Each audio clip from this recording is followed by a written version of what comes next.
नमस्कार मेरे प्यारे साथियों और मेरे सारे प्यारे विद्यार्थियों। आशा करता हूं कि आप सभी बहुत बेहतर होंगे और तैयारी आपकी भरपूर चल रही होगी। इसी तैयारी और परीक्षा के क्रम में मैं अभी आज आपको पढ़ाने वाला हूं आपके बिहार बोर्ड 12 की अगली कविता, जो कि है कविता नंबर 9। और इस कविता का नाम है बाबू, जन जन का चेहरा एक। ठीक है, जन का मतलब आप समझते हैं, जन का मतलब होता है इंसान, मनुष्य, ह्यूमन बींग। और चेहरा, फेस, एक मतलब एक जैसा। इस कविता के हमारे राइटर हैं दोस्त गजानन माधव मुक्तिबोध। इन्हें शॉर्ट फॉर्म में मुक्तिबोध के नाम से भी लोग जानते हैं। आप अगर सिर्फ मुक्तिबोध भी कह देंगे, इनका उपनाम जो है वो मुक्तिबोध है, तो आप इन्हें सिर्फ मुक्तिबोध भी कह सकते हैं। मुक्तिबोध के जन्म और मृत्यु को थोड़ा हम लोग समझ लेते हैं, क्योंकि हमेशा मैं कहता हूं कि भैया ये हिंदी में इसकी आवश्यकता पड़ने वाली है। तो इनका जो जन्म है वो हुआ है 1917 में, और इनकी मृत्यु जो है वो हुई है 1964 में। ठीक है, 1917 और 1964, ये दोनों तारीख आप याद रखेंगे।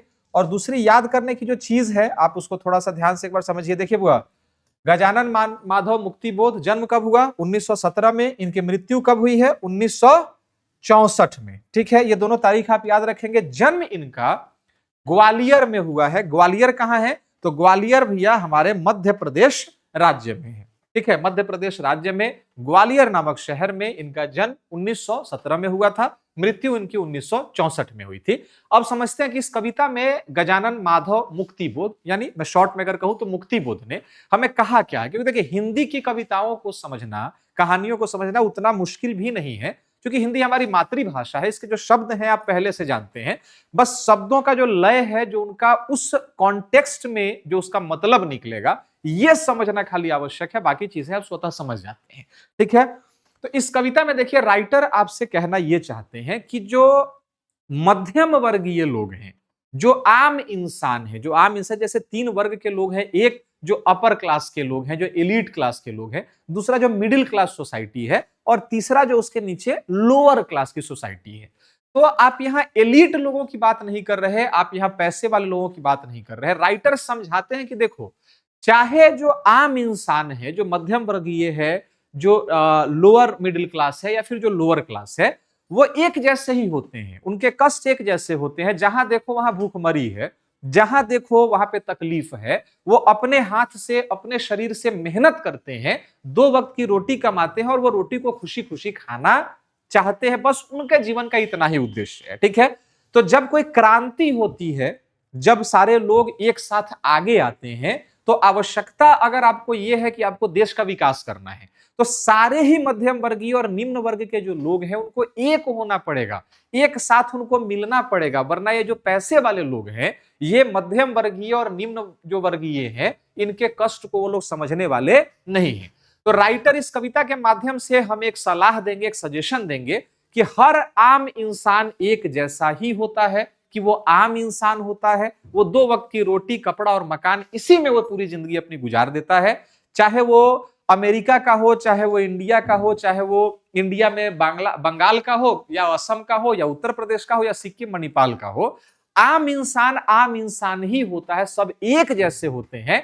प्रकृति ने हमें बनाने में कोई भेदभाव नहीं किया है, तो हमें भी लोगों के बीच में भेदभाव नहीं करना चाहिए। इस कविता का टोटल सारांश मुख्य रूप से राइटर कहना यही चाहते हैं। मैंने आपको पहले इसलिए समझा दिया कि अगर आपको समरी वगैरह लिखना होगा, संक्षेप करना होगा, तो ये जो पॉइंट है आप इसको याद रखेंगे कि इस कविता का मेन उद्देश्य क्या है। मुख्य उद्देश्य यही है कि राइटर कहते हैं कि हर इंसान एक जैसा होता है, चाहे वो किसी शहर का हो, किसी देश का हो, किसी राज्य का हो, किसी जिले का हो। इंसान इंसान होता है, और आम इंसान कैसा जीवन जीता है, हम लोग को इस कविता में ये पढ़ना है। ठीक है, तो बड़ी आसान सी कविता है, और इसको आसान आसान तरीके से हम लोग एक एक करके पढ़ते चलेंगे। देखिए, राइटर कहते हैं कि चाहे जिस देश प्रांत पुर का हो, जन जन का चेहरा एक। बाबू, प्रांत का मतलब आप स्टेट, राज्य समझ लीजिए, और पुर जो होता है इसका मतलब होता है शहर। तो राइटर कहते हैं कि चाहे जिस देश, जिस प्रांत, जिस शहर का हो, जन जन का चेहरा एक जैसा होता। इंसान इंसान की तरह ही होता है, चाहे वो किसी भी जगह का हो। देखिए, जुबान से बोली गई भाषा अलग हो सकती है, जुबान एक ही जैसा होता है। चमड़े का रंग अलग हो सकता है, पर चमड़ा ही होता है सबसे ऊपर। बाल किसी के सफेद हो सकते हैं, किसी के काले हो सकते हैं। लेकिन ईश्वर ने सिर के ऊपर बाल ही बनाया है, इंसान एक जैसा होता है। तो चाहे जिस देश प्रांत पुर का हो, जन जन का चेहरा एक, एशिया की, यूरोप की, अमेरिका की गलियों की धूप एक। एशिया हो, यूरोप हो, अमेरिका हो, गलियों में जो धूप निकलती है, सूरज की जो रोशनी चमकती है, वो एक जैसी है। ऊपर वाले ने कोई डिस्क्रिमिनेशन, कोई भेदभाव नहीं किया। आगे कहते हैं, पृथ्वी के गोल चारों ओर के धरातल पर है जनता का दल एक, एक पक्ष। देखिए, जो गोल पृथ्वी है, पृथ्वी जो गोल है, इसके चारों तरफ जहां जहां इंसान रहते हैं, उन सारे लोगों का जो प्रसार है, जो मानवता है, जो उनके भीतर भावनाएं हैं, वो एक जैसी होती हैं। हर इंसान के आप स्किन को काटेंगे तो खून ही निकलेगा, किसी को आप तकलीफ देंगे तो उसको दर्द ही होगा, आप किसी को चुटकुला सुनाएंगे तो उसे हंसी ही आएगी, चाहे वो एशिया का हो, चाहे वो यूरोप का हो, चाहे वो अमेरिका का हो। तो राइटर कहते हैं, एशिया के, यूरोप के, अमेरिका के गलियों की धूप एक, पृथ्वी के गोल चारों ओर धरातल पर है जनता का दल एक, पक्ष एक। जब पृथ्वी पे चारों तरफ जहां जहां इंसान है, वहां वहां इंसान का एक ही पक्ष होता है, एक ही रूप होता है कि आम इंसान होता है। ठीक है, आगे कहते हैं कि जलता हुआ लाल की भयानक सितारा एक, उद्दीपित उसका विकराल सा इशारा एक। बाबू यहां देखेंगे, एक भयानक सितारा, जलता हुआ लाल एक भयानक सितारा एक, मतलब जो सूरज है, सूरज तो एक सितारा ही है, स्टार है, वो जलता है, लाल जलता है, धधकता है, उसमें से रोशनी निकलती है। तो राइटर कहते हैं कि वो जो विकराल भयानक सा सितारा है जो आसमान में जल रहा है, वो तो एक ही है। भारत के ऊपर भी वही सितारा रोशनी देता है और अमेरिका के गलियों को भी वही सितारा रोशन करता है। ऊपर बनाने वाले ने, सूरज ने, चांद ने, नदी ने, पानी ने, समुद्र ने इंसान के भीतर भेदभाव नहीं किया। ये इंसान है जिसने अपने अपने हिसाब से उन चीजों को बांट लिया। बनाने वाले ने तो एक ही सूरज बनाया। ठीक है, आगे कहते हैं कि कष्ट दुख संताप की चेहरों पर पड़ी हुई झुर्रियों का रूप एक। जब इंसान चाहे किसी देश का हो, किसी शहर का, किसी राज्य का हो, उसे जब कष्ट होता है, उसे जब दुख होता है, उसको जब तकलीफ होती है, तो उसके भीतर जो वेदना होती है, जो दर्द होता है, वो एक जैसा ही होता है। किसी भी इंसान का बेटा मर जाए तो उसको वही दर्द होगा। चाहे वो भारत में किसी बाप का बेटा मरे तो भारत के बाप को जो कष्ट होगा, अमेरिका में भी अगर किसी का बेटा मर जाए तो उस बाप को भी वही तकलीफ होगी। दर्द इंसान का अलग नहीं होता, इंसान का दर्द एक सा होता है, एक जैसा होता है। ठीक है, चेहरों पर पड़ी हुई झुर्रियों का रूप एक। जब आप किसी गरीब इंसान को देखेंगे, चाहे वो इंडिया का हो या वो पाकिस्तान का हो, अगर वो गरीब है, उसके चेहरे पे जो झुर्रियां, जो मायूसी, जो सिकन है, वो झुर्रियां तो जाति, धर्म और समुदाय पूछ के नहीं आती। दर्द एक जैसा होता है, इमोशन एक जैसा होता है, चेहरे पे जो झुर्रियां पड़ती हैं वो एक जैसी पड़ती हैं। आगे कहता है, जोश में यूं ताकत से बंधी हुई मुट्ठियों का एक लक्ष्य। जब इंसान, किसी भी देश का आम इंसान जब मुट्ठी भींचता है, तो क्या उसकी मुट्ठी बांधने का तरीका अलग अलग होता है? नहीं, सेम तरीका होता है, बराबर पांचों उंगलियां बैठ जाती हैं। और इंसान जब जोश में भर जाता है, जब ताकत में भर जाता है, जब वो मुट्ठियां भींचता है कि अब मुझे कुछ कर दिखाना है, तो वो जो जोश है, वो जो मुट्ठी का रूप है, वो एक जैसा ही होता है। इंसान हर जगह का एक ही होता है कि वो इंसान होता है। ठीक है, मुट्ठियों का लक्ष्य एक। आगे कहते हैं कि देखिए, अभी उसने सूरज की चर्चा की कि सूरज तो एक ही है जो सबको रोशन कर रहा है। अब नदी की चर्चा करते हैं। राइटर कहते हैं कि देखो, गंगा में, इरावती में, मीनाम में अपार अकुलाती हुई, नील नदी अमेजन मिसौरी में वेदना से गाती हुई, बहती बहाती हुई जिंदगी की धारा एक, प्यार का इशारा एक और क्रोध का दुधारा एक। बाबू इस लाइन को थोड़ा ध्यान से समझेंगे। चाहे वो भारत की गंगा नदी हो, चाहे वो मिस्र की नील नदी हो, चाहे वो पाकिस्तान कश्मीर के बीच में बहने वाली कोई मीनाम नदी हो, झेलम नदी हो, चाहे वो अरब में चलने वाली झमझम नदी हो या यहाँ की हमारी गंगा नदी हो, नदी तो एक जैसी ही होती है। आप अगर झमझम नदी का पानी ले आके शिवलिंग पर चढ़ाएंगे तो क्या शिव आपको मना करेंगे? और आप गंगा नदी के पानी से नहा के नमाज पढ़ने जाएंगे तो क्या खुदा बुरा मान जाएगा? ऐसा नहीं होगा। खुदा ने, अल्लाह ने, जीसस ने, भगवान ने आपको अलग नहीं बनाया, उसने तो सिर्फ नदी बनाई। आपने उस नदी के किनारे घाट बनाए, आपने उस नदी के किनारे मंदिर बनाया, किसी नदी के किनारे मस्जिद बनाया, ऊपर वाले ने बस प्यास को बुझाने के लिए पानी बनाया। तो राइटर कहते हैं कि गंगा, इरावती, मीनाम में अपार अकुलाती हुई नील नदी अमेजन मिसौरी में वेदना से गाती हुई, बहती बहाती हुई जिंदगी की धारा एक। नदी कोई भी हो, चाहे वो मीनाम हो, चाहे वो झेलम हो, चाहे वो गंगा हो, चाहे वो अमेजन हो, जो नदी बह रही है, जो जिंदगी को बहती है, बहाती है, जीवन का संचार करती है, फसलों को सींचती है, आपकी प्यास को बुझाती है, सभ्यता की शुरुआत करती है, उस नदी की धारा एक है। आपके विचार अलग अलग हो सकते हैं। आगे कहते हैं कि प्यार का इशारा एक और क्रोध का दुधारा एक। जब आप किसी से प्रेम करते हैं, आप चाहे दुनिया के किसी भी इंसान से जब आप प्रेम करते हैं, तो प्रेम का इशारा एक ही होता है, आप उससे प्रेम करेंगे तो वो आपको प्रेम करेगा। और क्रोध का दुधारा एक, यह एक शब्द है बाबू, दुधारा। राइटर ने क्रोध को दुधारा कहा है। कहने का मतलब कि क्रोध एक ऐसी तलवार है जिसके दोनों तरफ बाबू धार लगी हुई होती है। क्रोध एक ऐसी तलवार है जिसके दोनों तरफ धार। कहने का मतलब अगर मैं आप पे क्रोध करता हूं, मैं आपको नुकसान पहुंचाता हूं, तो ये क्रोध जो है दोनों तरफ काटता है। जिस पर आप क्रोध करते हैं उसका भी नुकसान होता है, और जो क्रोध कर रहा है उसका भी नुकसान होता है। दो धारी तलवार है ये। मैं आप पे हमला करूंगा तो आपका भी कष्ट हुआ और तकलीफ मुझे भी हुई। तो क्रोध जो है वो दो धारी तलवार की तरह है। राइटर कहते हैं, लेखक मुक्तिबोध कहते हैं कि क्रोध से बच के रहो, क्रोध में फैसले मत लो, क्योंकि क्रोध जो है वो दो धारी तलवार है, जितना उसको तकलीफ पहुंचाएगी उतना आपको भी तकलीफ पहुंचाएगी। तो प्यार का इशारा एक और क्रोध का दुधारा एक।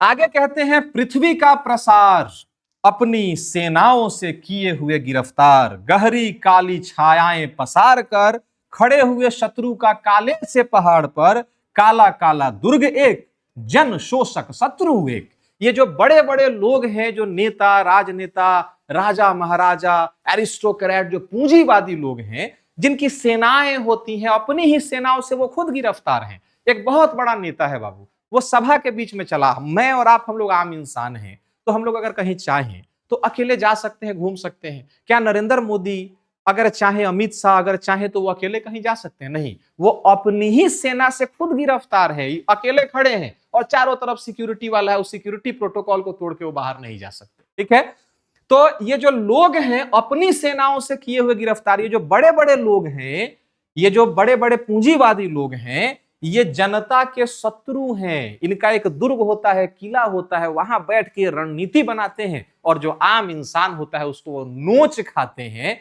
आम इंसान को यह समझना चाहिए कि जनता का शत्रु चाहे कोई भी हो, आज उसकी बारी है, कल आपकी बारी है। एक नेता आएगा और आपको कहेगा क्या कि बटोगे तो कटोगे। एक उड़ाएगा तो कहेगा इस्लाम खतरे में है। हम बटे हुए हैं, नहीं कटे। इस्लाम खतरे में नहीं है, ठीक है। हिंदू खतरे में है, मुस्लिम खतरे में है। किन लोगों से? तो जो खड़ा होकर भाषण दे रहे हैं उनसे खतरा है। इन 10-15 लोगों को अगर हटा दो तो ना कोई हिंदू खतरे में है, ना कोई मुस्लिम खतरे में है। ये अपनी रोटी सेक रहे हैं, जनता के शत्रु हैं। ये दुश्मन है जो आपको हमको लड़ाकर अपना वोट बैंक बना रहे हैं। बात समझ में आ रही है? तो ये जनता के जो शत्रु हैं वो एक हैं। आपको अगर कोई कहता है कि हम आपके जात के नेता हैं, दूसरे का जात को नुकसान पहुंचाओ, और कोई आपको कहे जब हम तुम्हारे नेता हैं उसको नुकसान पहुंचाओ, उन दोनों को हाथ जोड़ो कि भैया हमें नुकसान नहीं पहुंचाना। आप जनता के शत्रु हैं, आप दोधारी तलवार की तरह हैं। हमारे साथ मिलकर उसको काट डालेंगे, फिर जब आप पावर में चले आएंगे तो उसके साथ मिलकर हमको काट डालेंगे और बीच में आप नेता बन के बैठ जाएंगे। जनता का जो शत्रु है वो एक होता है, उसके चाल को इंसान को समझना चाहिए। आगे कहते हैं मुक्तिबोध, आशामयी लाल लाल किरणों से अंधकार चीरता सा मित्र का स्वर्ग एक। अंधेरा है दुनिया में, तकलीफ है, लेकिन उम्मीद है कि एक दिन सूरज चमकेगा, एक दिन लाल उसकी किरणें आएंगी, इस कष्ट को, इस अंधकार को मिटा डालेंगी और इंसान का, जनता का एक स्वर्ग होगा। मतलब जब सारे आम आदमी मिल जाएंगे, सब इफोर्ट डालेंगे कि हमें देश का विकास करना है, तो एक आशा है, एक उम्मीद है कि जब सब मिल के प्रयास करेंगे तो एक ऐसा दिन होगा जब सबका स्वर्ग एक जैसा होगा। यह देश ही जीता जागता स्वर्ग बन जाएगा हम सब के लिए, ऐसी आशा है। लेकिन आशा कब पूरी होगी? जब सारे लोग मिलकर प्रयासरत होंगे कि हमें कुछ बेहतर करना है।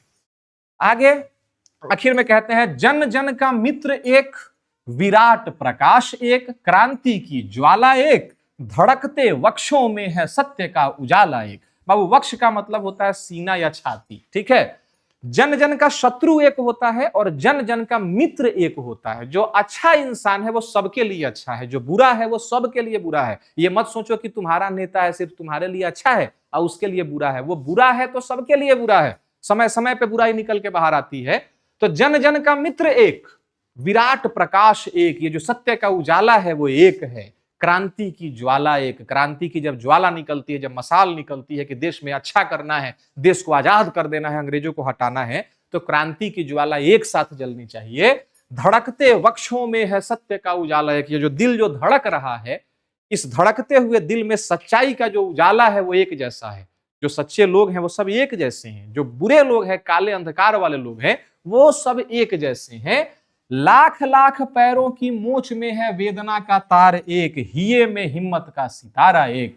जब कोई भी इंसान होता है जो चल रहा होता है, उसके पैर में मोच आ जाती है, तकलीफ होती है, तो दर्द सबको बराबर ही होता है।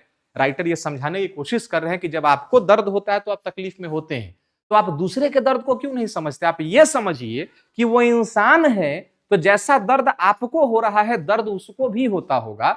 अगर आप अपने लिए चाहते हैं कि आपको दर्द ना हो, तो आप किसी और के दर्द को भी समझिए, उसके कष्ट को भी समझिए। आप ये समझिए कि दर्द सबका दर्द ही होता है, किसी को दर्द तकलीफ नहीं देना चाहिए।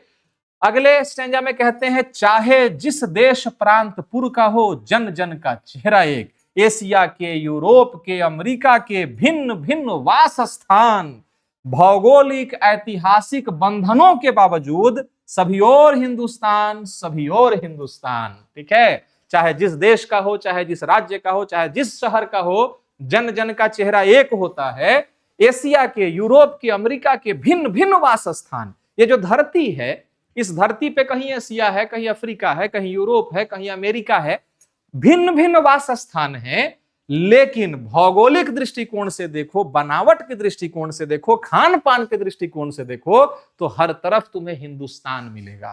हिंदुस्तान मिलेगा मतलब अपने देश को ही सिर्फ बड़ा नहीं बता रहे, वो ये कहते हैं कि तुम दुनिया के किसी भी देश में चले जाओ और उस देश में अगर तुम गए, अगर तुम भारत के संस्कार लेकर गए हो, भारत का कपड़ा पहनते हो, भारत के तरह से सोचते हो, लोगों का भलाई करते हो, तो चाहे तुम दुनिया के किसी भी देश में चले जाओ, वही देश तुम्हारे लिए हिंदुस्तान हो जाएगा। जहां देखो हिंदुस्तान ही तो दिखता है। मान लो कि भारत के लोगों को चाइना से दुश्मनी है, लेकिन जब आप देखिएगा कि वहां के भी आम आदमी है, हमारे यहाँ भी आम आदमी है, हम भी गौतम बुद्ध को पूजते हैं, वो भी गौतम बुद्ध को पूजता है, सब एक जैसे ही तो हैं। तो अगर देखो तो हर तरफ हिंदुस्तान दिखेगा, कोई देश विदेश दिखेगा ही नहीं। और अगर ना देखो, नफरत की दृष्टि से देखो, तो हिंदुस्तान में भी तुम्हें अलग अलग लोग दिखाई देंगे।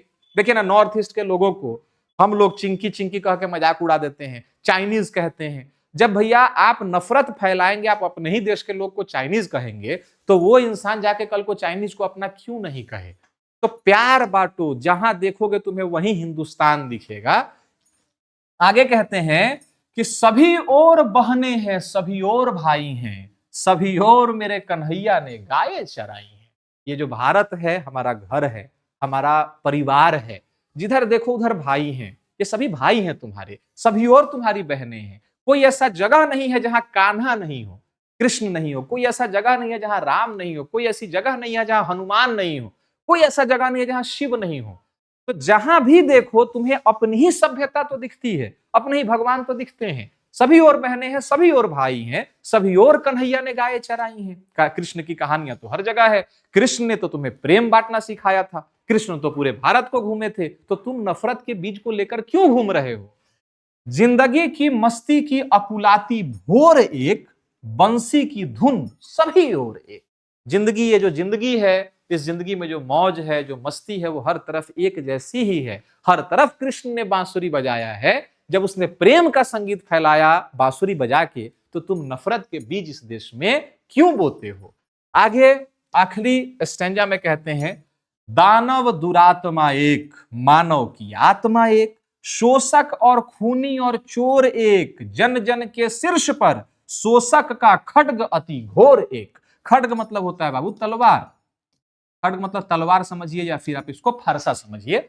दानव और दुरात्मा एक होते हैं, जो एक को कष्ट दे रहा है समय पड़ने पे आपको भी कष्ट देगा, उसको अपना मत समझो। राक्षस को अपनी आत्मा नहीं बेचते हैं, ईश्वर की पूजा करो, भगवान अगर नून रोटी दे ना तो नून रोटी खा के खुश हो जाओ, राक्षस का पूजा करके खीर पूरी मत खाना, वरना आज खीर पूरी खिलाया है, कल उसका बदला वो जरूर सधाएगा। भगवान नून रोटी दे चाहे कुछ दे, वो उसका बदला नहीं मांगते हैं।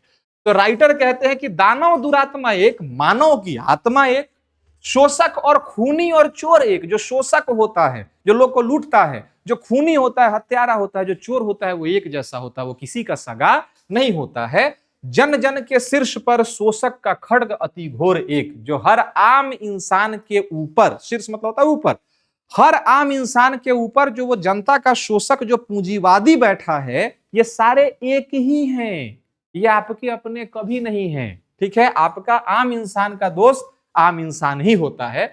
दुनिया के हिस्सों में चारों ओर जन जन का युद्ध एक, मस्तक की महिमा का अंतर की ऊष्मा से उठती है ज्वाला अति क्रुद्ध एक, संग्राम का घोष एक। देखो, जब कोई भी इंसान होता है, ठीक है, कोई भी इंसान, चाहे वो बड़ा हो चाहे वो छोटा हो, दुनिया के हिस्सों में चारों तरफ जहां जहां युद्ध हुआ है, क्रांति जली है, देश की आजादी की मिसाल जली है, वो एक जैसी ही हुई है। मस्तक की महिमा एक, सबको अपना अपना इज्जत प्यारा है। मस्तक की महिमा मतलब जैसे लोग कहते हैं ना कि सिर नहीं झुकाएंगे, हमको इज्जत है, हम खड़ा रहेंगे तन के, तो सबका इज्जत इज्जत ही होता है। आप अगर अपना सिर झुकाना नहीं चाहते तो किसी और का भी सिर झुकवाने वाला आप काम मत कीजिए। ठीक है, अंतर की ऊष्मा, भीतर जो आग जलती है इंसान के, उससे जो ज्वाला धधक के उठती है, वो एक ही होती है। आप किसी के प्रतिष्ठा पे हमला मत कीजिए, वरना आग अगर आपके भीतर है, ताकत अगर आपके भीतर है, तो ताकत उसके भीतर भी है। हिंसा के बदले सिर्फ आपको हिंसा मिलेगी, प्यार बांटोगे तो बदले में तुम्हें प्यार मिलेगा। संग्राम का घोष एक, जब संग्राम होता है, जब लोग संग्राम का नारा लेके चलते हैं, तो वो घोषणा एक जैसी होती है। जीवन का संतोष एक, जीवन में संतुष्टि पाइए। एक संतोष होना चाहिए जीवन में कि हमें ये प्राप्त हो गया तो अब मेरे लिए पर्याप्त है। जीवन में सबको सब कुछ नहीं मिलता, याद रखिए, जो प्राप्त है वही पर्याप्त है, जो आपके पास है वही बेहतर है, उसी में काम कर चलाना है, उसी में खुश रहना है। दूसरे किसी और को देख के जलन की, ईर्ष्या की भावना नहीं होनी चाहिए। क्रांति का, निर्माण का, विजय का सेहरा एक, चाहे जिस देश प्रांत पुर का हो, जन जन का चेहरा एक। क्रांति का, निर्माण का, विजय का जो सेहरा होता है वो एक जैसा होता है। इंसान इंसान होता है, चाहे वो जिस देश का हो, चाहे वो जिस राज्य का हो, चाहे वो जिस शहर का हो, इंसान बस इंसान होता है। ठीक है, ये हमारी कविता यहाँ पे संपूर्ण हुई। धन्यवाद। मुलाकात होगी आप सभी से अगले दिन, अगले क्लास में।